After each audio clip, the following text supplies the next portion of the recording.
Réunion de direction sur la prospective 2020.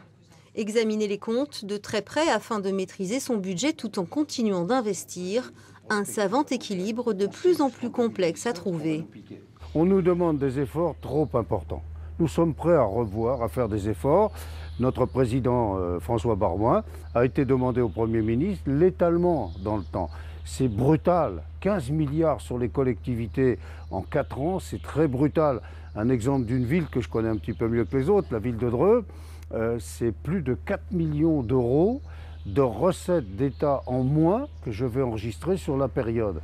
Résultat, des projets mis à l'arrêt ou différés comme la rénovation du théâtre ou l'agrandissement du parc des expositions, avec des conséquences négatives sur les entreprises et artisans locaux.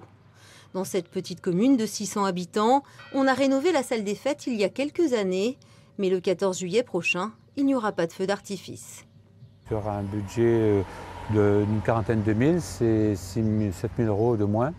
7 000 euros de moins et qui se cumulent à 7 000 euros de l'année précédente et qui vont se cumuler de 7 000 à 7 000 pour atteindre un peu plus de 50%, même plus de 50% de la dotation de fonctionnement de notre commune. Voilà. À la rentrée prochaine, la municipalité demandera une participation aux parents pour le périscolaire. Faire des économies, plus facile à dire qu'à faire, d'autant que les communes ont déjà fait d'énormes efforts sur leurs frais de fonctionnement.